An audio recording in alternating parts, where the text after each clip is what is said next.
In a world where darkness often hides behind a mask of normalcy, one man's sinister double life remained hidden for decades. The Shadows of John Robinson is a gripping psychological thriller based on the true story of John Robinson, a seemingly ordinary man who became one of America's most notorious serial killers. This film delves into the mind of a predator who exploited the trust and vulnerabilities of his victims, blending elements of suspense, horror, and real-life drama. As we journey through the twisted corridors of John Robinson's life, we unravel the chilling tale of how a man who appeared to be a devoted family man and a respected member of society led a secret life of deceit, manipulation, and murder.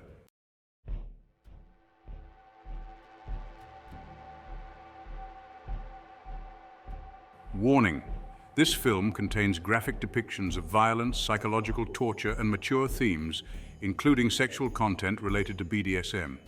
Viewer discretion is strongly advised. The story you are about to see is based on real events and includes disturbing scenes that may not be suitable for all audiences.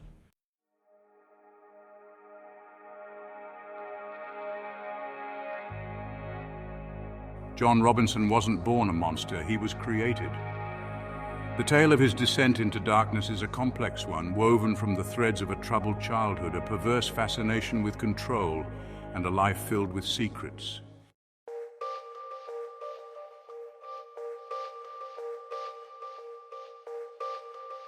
John Robinson was born in 1952 in Cicero, Illinois, into a working-class family.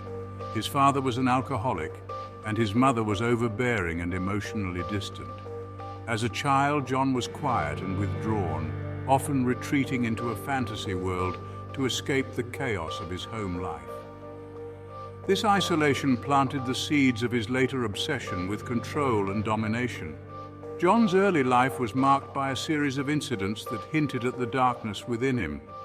He was fascinated by death, often dissecting small animals and studying their anatomy. This morbid curiosity was paired with a growing interest in bondage and control, which he first discovered in his teenage years through illicit magazines and books.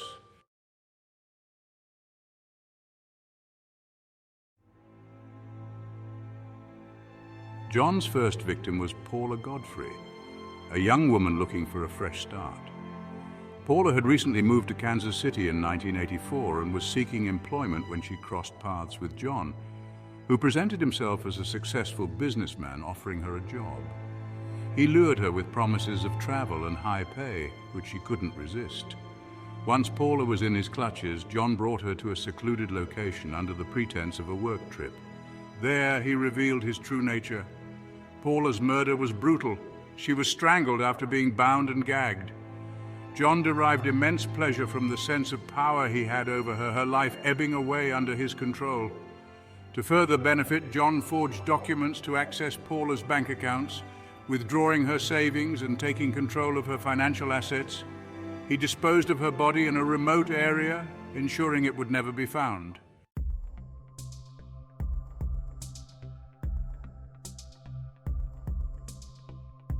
Over the next decade, John's killings became more frequent and more sophisticated. He honed his techniques, becoming more adept at covering his tracks. He used his charm and seemingly respectable facade to lure women into his web. He often targeted those who were vulnerable or looking for new opportunities, exploiting their trust. John's involvement in the BDSM community grew during this period. He adopted the pseudonym Slavemaster and began frequenting online forums and local BDSM clubs. Here, he found a niche where he could indulge his fantasies under the guise of consensual play. However, for John, the line between fantasy and reality was blurred, and he used these encounters to further refine his methods of control and domination. Paula Godfrey, 1984. Paula was a recent high school graduate eager to start a career. She moved to Kansas City, Missouri, and encountered John Robinson, who offered her a job opportunity. Trusting him, Paula agreed to meet, but she never returned. Paula was the first known victim of John's sadistic desires. He bound, gagged, and strangled her, disposing of her body in an unknown location. To further benefit, John forged documents to access Paula's bank accounts, withdrawing her savings and taking control of her financial assets. Her disappearance was the first indication of John's dark inclinations. Lisa Stasi, 1985. A young mother struggling to make ends meet, Lisa was desperate for stability when John approached her with a job offer and housing. Under the guise of helping her, John lured Lisa and her infant daughter, Tiffany, into his trap. He kept Lisa captive for several days, subjecting her to psychological and physical torture. Ultimately, John strangled her and disposed of her body in a location that remains undisclosed. Financially, John exploited Lisa's desperation by taking control of her identity. He forged adoption papers for Tiffany, handing her over to his brother and collecting money from various charitable organizations meant to help single mothers. Catherine Clampett, 1987. Catherine was a 27-year-old from Texas seeking a fresh start after a tumultuous past. John promised her a lucrative job and a new beginning. Once she was under his control, Catherine became another victim of John's sadistic rituals. She was held captive, tortured, and eventually murdered. Her body was never recovered, but evidence suggests she suffered a similar fate to John's other victims. John benefited financially by embezzling her belongings and life insurance payouts he managed to secure under false pretenses. Beverly Bonner, 1993. Beverly, a prison librarian, met John while he was serving a sentence for a minor offense. John's charm convinced Beverly to leave her husband and join him. Once she moved in with him, she disappeared. Beverly was suffocated, dismembered, and her remains were encased in concrete-filled barrels discovered years later. John ensured financial gain by forging Beverly's signature to access her pension checks, which he continued to cash for years, adding significantly to his coffers. Sheila Faith, 1994. Sheila, a single mother caring for her disabled daughter Debbie, was lured by John's promises of financial security and a future together. John convinced Sheila to move to Kansas, where he swiftly abducted both mother and daughter. They were subjected to unimaginable abuse before being killed. Their bodies were never found, but John's forgeries of letters to their family prolonged the facade of their well-being. John financially benefited by taking control of Sheila's disability and social security checks, providing him with a steady stream of income. Suzette Troughton, 2000. Suzette was a nurse from Michigan who met John through online BDSM chat rooms. She believed she was entering a consensual relationship with a dominant partner. Suzette moved to Kansas, where John held her captive. She was tortured, and eventually John killed her. John used Suzette's identity to secure access to her bank accounts and credit cards, draining her savings. Her family's determination to find her led to the breakthrough that uncovered John's dark secret.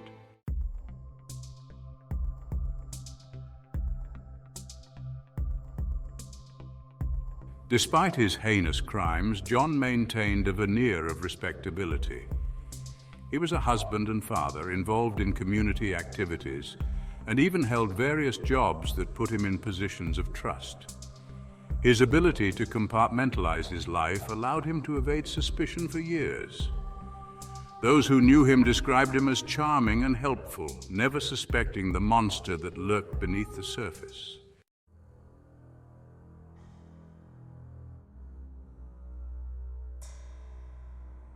John's involvement in the BDSM community provided him with a cover for his sadistic desires. Under the pseudonym Slavemaster, he frequented online chat rooms and forums, seeking out submissive women. He preyed on their desires for domination, using his skills in manipulation to blur the lines between consensual play and coercion. John meticulously groomed his victims, gaining their trust through promises of safety and mutual consent. His understanding of BDSM dynamics allowed him to present himself as a knowledgeable and caring dominant partner. Once his victims were in his grasp, the consensual nature of their relationship quickly turned into a nightmare. John would introduce increasingly severe forms of bondage and punishment, pushing his victims beyond their limits and stripping them of any sense of autonomy. His true satisfaction came from the absolute control he wielded over his victims. He enjoyed the psychological torment as much as the physical, often playing mind games and using fear to dominate them. The BDSM community, based on trust and mutual respect, became the perfect hunting ground for John, who exploited its principles for his sadistic needs.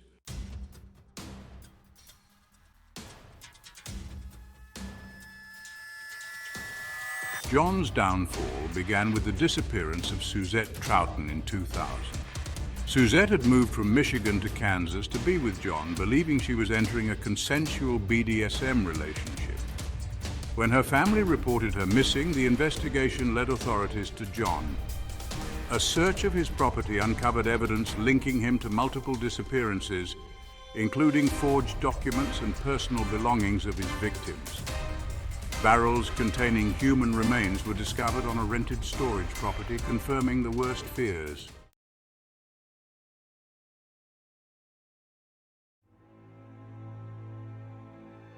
John Robinson was arrested and charged with multiple counts of murder, kidnapping, and fraud. The trial, which began in 2002, drew massive media attention due to the grisly nature of the crimes and John's duplicitous life. The prosecution presented overwhelming evidence, including testimonies from surviving victims, forensic evidence from the barrels containing human remains, and a trail of forged documents linking John to his victims' finances. During the trial, the court heard harrowing details of John's manipulations and sadistic behavior. His involvement in the BDSM community was scrutinized, highlighting how he used it as a front for his crimes. The prosecution painted a picture of a man who thrived on control and exploitation, showing no remorse for the lives he had destroyed. The defense attempted to argue that John's actions were misunderstood BDSM practices and that some encounters were consensual. However, the evidence of financial exploitation and the physical abuse endured by his victims shattered any semblance of consensuality. In the end, John Robinson was found guilty on all counts. He was sentenced to death for his heinous crimes and remains on death row. The verdict brought a measure of closure to the families of his victims, though the scars left by his actions run deep.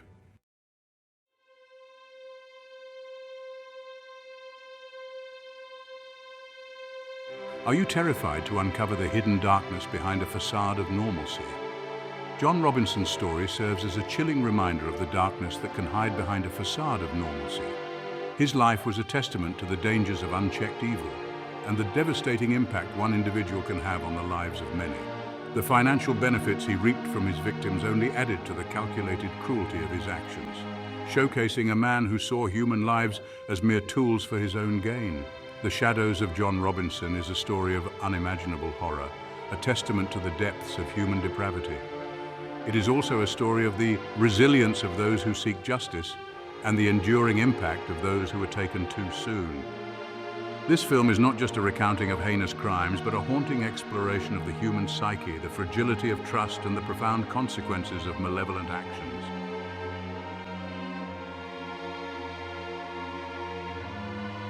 Slavemaster John Robinson, the Internet's first serial killer.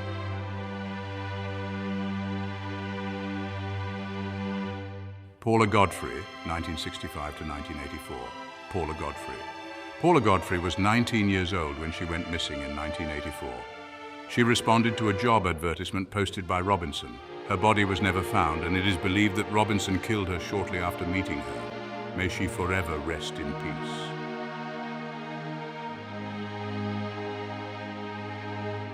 Lisa Stasi, 1966 to 1985.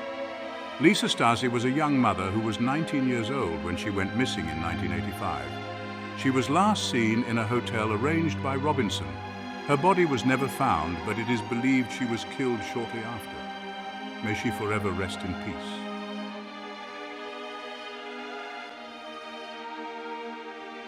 Catherine Clampett, 1960 to 1987. Catherine Clampett, originally from Texas, moved to Kansas City in 1987, seeking employment with Robinson. She was 27 years old when she disappeared. Her body was never found, and she is presumed to have been murdered by Robinson. May she forever rest in peace.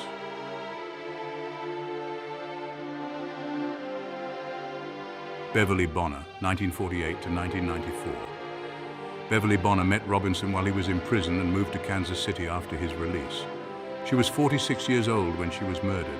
Her body was found in a barrel on Robinson's property in 2000. May she forever rest in peace.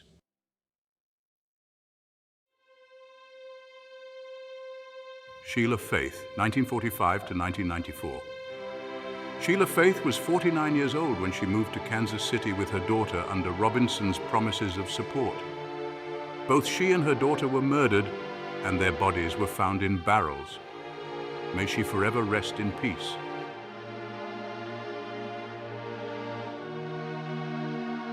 Debbie Faith, 1978 to 1994. Debbie Faith, the disabled daughter of Sheila Faith, was 15 years old when she was murdered by Robinson along with her mother. Their bodies were discovered in barrels. May she forever rest in peace.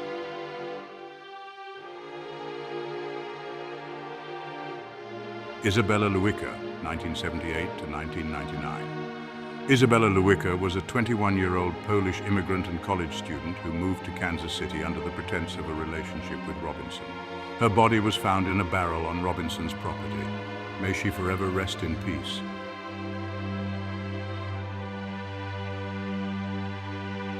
Suzette Troughton, 1972 to 2000. Suzette Troughton was 28 years old when she moved to Kansas City for a job offered by Robinson. She was murdered, and her body was found in a barrel on his property. May she forever rest in peace.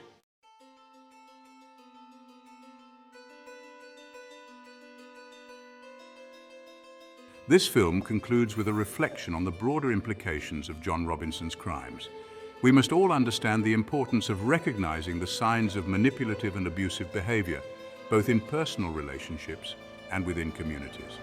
Also, the necessity of vigilance in online interactions, particularly in niche communities where trust is paramount. The legacy of John Robinson's crimes continues to serve as a stark warning. Evil can wear a friendly face, and that the pursuit of power and control can lead to unfathomable darkness. Please ponder the fragility of trust and the resilience of those who fight for justice against overwhelming odds. The Shadows of John Robinson is a harrowing journey into the mind of a serial killer, a tale of manipulation, cruelty, and the relentless pursuit of control. It is a story that will haunt viewers long after the screen fades to black, a reminder of the monsters that can lurk in the shadows.